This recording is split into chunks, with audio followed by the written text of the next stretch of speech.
9h47, vous êtes sur Radio Sud-Est et nous allons retrouver notre deuxième invité de la matinée. C'est monsieur Christian Raffa, maire de Saint-Pierre. Je suis très heureux de vous recevoir sur les antennes de Radio Sud-Est. Bonjour.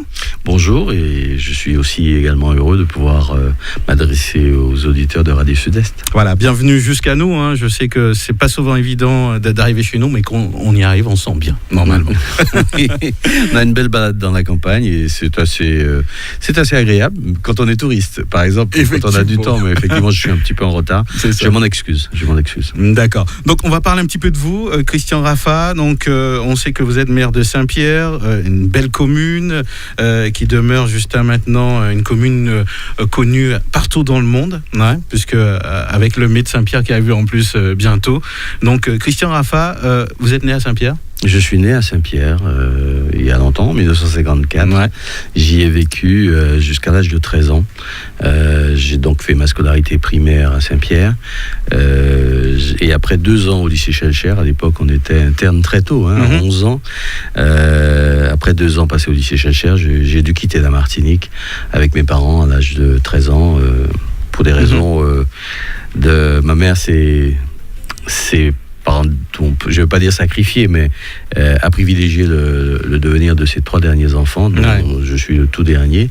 Et donc, pour leur avenir, elle a choisi de quitter la Martinique à 55 ans. Ah ouais. C'est quand même extraordinaire. Et je dis toujours, et je le dis encore, que je me demande si j'aurais été capable de faire la même chose à l'époque, 67, quitter la Martinique avec 3 enfants en bas âge et à l'école encore, et puis de ne pas trop savoir où on va, et se retrouver 48 heures après dans une ville dortoir qui s'appelle Creil, dans l'Oise, et donc un changement de vie radical. Ah ouais, ça a été un choc, je suppose. Ça a été un choc culturel, un choc de mode de vie. On arrive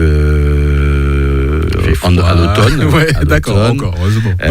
On n'est même pas habillé comme il faut, parce qu'on a des vêtements de Martinique, quoi. Donc j'avais juste une petite veste sur le dos en laine, et justement j'attrape une bonne angine qui aurait pu mal tourner, parce que j'ai fait ensuite un rhumatisme articulaire aigu, une conséquence grave, et j'aurais pu en garder des séquelles. Mais bon, Dieu merci, je m'en suis bien sorti.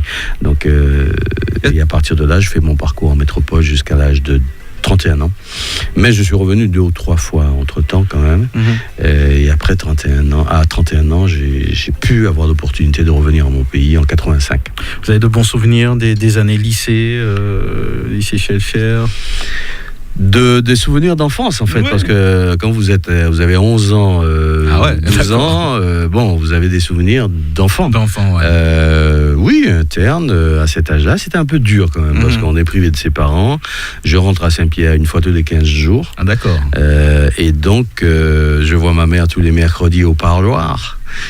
C'était au parloir? Oui, au parloir à l'époque, et qui m'apporte quelques gâteaux qu'elle a achetés à Fort-de-France, parce qu'elle était revendeuse entre le prêcheur, où elle prenait en charge les légumes, pour la production des agriculteurs, et elle les revendait au marché de Fort-de-France.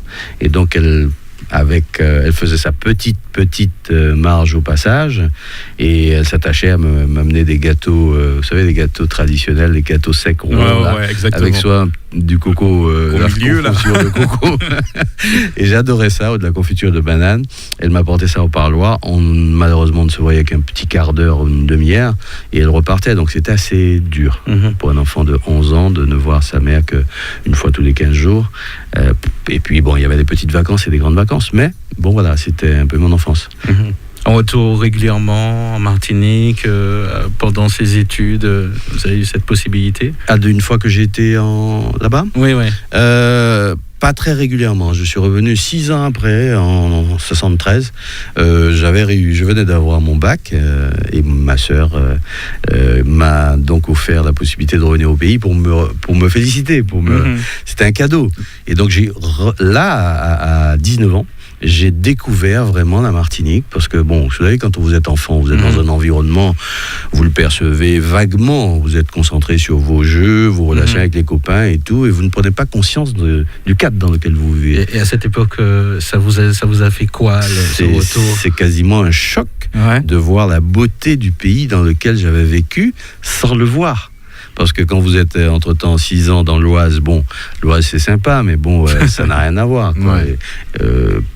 Vous découvrez un pays ensoleillé, des couleurs, une mer extraordinaire. J'étais vraiment bluffé, quoi. Et donc, j'ai pris conscience de ce qu'était le pays Martinique à ce moment-là, dans son cadre. Et puis, je me suis retrouvé aussi, comme je le dis, dans un monde qui était le mien. Parce que quand vous êtes là-bas, vous arrivez, vous êtes enfant, vous êtes entouré de petits blancs. Bon, dans le collège où je suis arrivé, il n'y avait qu'un petit Guadeloupéen et un ou deux enfants qui venaient du Maghreb, de l'Afrique du Nord. En dehors de ça, c'était la population vraiment minorité, européenne. Beaucoup de pieds noirs, par contre, parce que on habitait à une ville dortoir où des gens des émigrés de retour d'Algérie, après la fin de la guerre, avaient été logés là.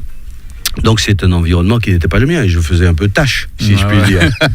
Ça n'a pas été simple tout le temps. Non, parce qu'à l'époque, bien entendu, vous connaissez les clichés, on ne savait pas, à partir du moment où on est noir, on vient de l'Afrique. Ou alors il faut s'expliquer longuement pour se faire savoir que la Martinique, c'est bien la France et qu'elle est plutôt du côté de l'Amérique plutôt que de l'Afrique. Donc en permanence, vous vous sentez... J'ai trouvé le qualificatif bien après, quand j'avais à peu près une tentative. Je me suis dit que j'ai toujours eu le sentiment d'être en transit, de ne pas être tout à fait chez moi. En transit, j'aime bien ce mot. Oui, non, pas totalement étranger, mais pas vraiment chez soi. Et en revanche, ce premier choc, là, retour de 73, personne ne me demandait d'où j'étais, d'où je venais. J'étais...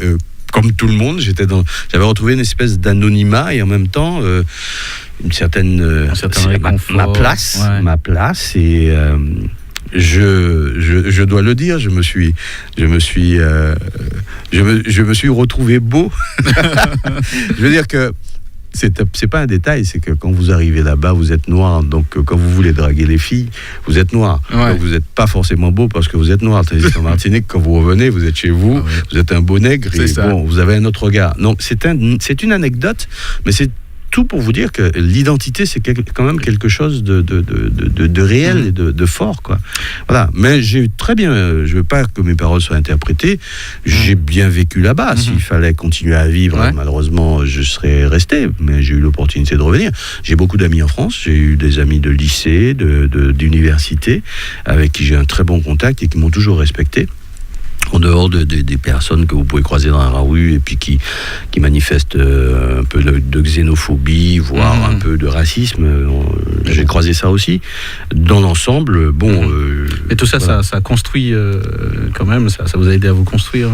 Ça fait un peu le personnage que je suis avec une... Je suis martiniquais, je suis caribéen, de racines, de souches, c'est là, ça s'arrache pas comme ça, des racines. Bon, mais j'ai quand même croisé d'autres cultures et j'essaie de faire le tri, le choix dans ce qui est bon des deux côtés. À quel moment cette envie de politique a grandi c'est quelque chose de tout à fait... c'est un hasard. C'est un hasard, je n'ai jamais... Ce qu'on rappelle, vous êtes gérant de société aussi. Voilà, mais je suis pharmacien biologiste de métier parce que j'ai fait mes études là-bas qui m'ont conduit à être donc pharmacien, mais spécialiste en analyse médicale, donc biologie appliquée. Et donc, j'ai eu la chance de pouvoir revenir au Lamentin, justement. J'ai croisé le responsable du laboratoire du centre hospitalier du Lamentin de l'époque, qui était venu en stage à Amiens. J'étais interne, j'étais en dernière année ou en avant-dernière année d'études, et il m'a dit qu'il avait besoin de gens comme moi, d'assistants. J'étais dans un centre qui était spécialisé, dans un laboratoire de bactériologie, spécialisé en maladies sexuellement transmissibles. Donc il m'a dit qu'il travaillait là-dessus et qu'il avait besoin de mes compétences. Donc j'ai pris femme et enfant, mais j'étais tellement pas sûr de pouvoir revenir au pays. J'avais 2 frères qui avaient tenté un retour au pays, ça avait été un échec. Et donc ils m'ont dit, tu es sûr que tu vas pouvoir tenir là-bas? Bon, mais je n'avais pas la même trempe qu'eux, et je suis revenu ici avec un billet aller-retour. D'accord. Un billet aller-retour au cas où, avec ma femme, deux enfants très jeunes, l'un qui avait exactement 7 ans, 6 ans et 2 ans. Donc là, je prenais des risques, après 18 ans passés là-bas, et donc je suis revenu, et il se trouve que je me suis adapté avec mon épouse qui est d'origine de l'Oise, qui est maintenant pleinement martiniquaise, qui n'a pas des créoles, qui a tout le monde m'aime, pas ni pièce pour m'aimer, puis personne. Voilà, donc... Après, j'ouvre mon premier laboratoire. Après, bon, j'ai fait un petit peu donc le centre hospitalier du Lamentin. Malheureusement, j'ai pas pu y rester pour des raisons de mésentente avec le chef de service, et donc j'ai quitté ce centre hospitalier avec mon associé historique, et nous avons 2 ans, 1 an et demi, 2 ans après un passage dans le privé, créé le laboratoire à Saint-Pierre, premier laboratoire à Saint-Pierre, et puis déjà, vous avez commencé par votre commune, là. Voilà. Mais si je n'étais pas Pierrotin, il n'y aurait pas eu de laboratoire à Saint-Pierre. D'accord. Parce que j'ai été découragé. On dit oui, il y a un volcan, il y aura des tremblements de terre. Est-ce que vous êtes sûr d'aller? Je dis il n'y aura pas plus de tremblements de terre à Saint-Pierre qu'au Lamentin. Voilà, exactement. Mais vous savez, on a essayé de vous décourager. Oui, c'était vraiment pas attractif, et si j'avais pas été Pierrotin, si j'avais pas une cousine qui m'a dit Christian, on a besoin d'un laboratoire à Saint-Pierre parce que les analyses étaient prélevées dans un laboratoire infirmier, on les trinque-balait à Fort-de-France et tout, j'ai ouvert mon petit laboratoire à Saint-Pierre avec mon associé Madame Bajal qui m'a fait confiance, et 31 ans après, nous y sommes encore, et nous avons élargi notre champ d'action à tout le nord de la Martinique, puisque maintenant nous avons un laboratoire multisite qui compte 13 sites, dont 2 au Lamentin, d'ailleurs 3. Et donc, la politique, c'est... Jusqu'à là, quand même, vous avez fait de la politique, finalement. En mettant, finalement, en créant ce laboratoire... Oui, de la politique de santé. Oui, c'est ça. Parce qu'effectivement, il s'agissait de... Le laboratoire est quand même la porte d'entrée dans la chaîne de santé pour beaucoup de gens qui y viennent pour faire du dépistage, du suivi de soins, du diagnostic. Donc c'est ça, c'est de la prévention aussi. Donc 60, je crois que ça a été évalué à près de 70% des diagnostics qui sont posés par un médecin font appel à au moins un chiffre de laboratoire. Donc c'était essentiel. Il y avait des gens, par exemple à Saint-Pierre, qu'on a retrouvé avec mon associé, qui avaient des prescriptions pour faire une glycémie. Ils étaient suivis pour leur diabète, qui dataient de 3 ou 4 mois dans leur sac. Parce qu'il fallait prendre un taxi pour aller à Fort-de-France, attendre au laboratoire où il y avait une queue pas possible, reprendre le taxi pour remonter à Saint-Pierre, reprendre le taxi pour aller chercher les résultats. Donc 2 allers-retours pour avoir une analyse, et on avait des délais assez longs quelquefois. Donc il y avait des gens qui n'y allaient pas. Donc ils étaient mal suivis. Donc à partir de là, quand on est arrivé, on a vu des gens arriver avec des ordonnances jaunies dans leur sac, en disant il y a une dame qui m'a dit Thibault, non, je ne sais pas si c'est bon de dire ou pas ici, mais vraiment, à mon content là, elle s'est presque mise à genoux. C'était quand même pas rien d'installer un laboratoire à Saint-Pierre. Et donc depuis, nous sommes un métier de proximité.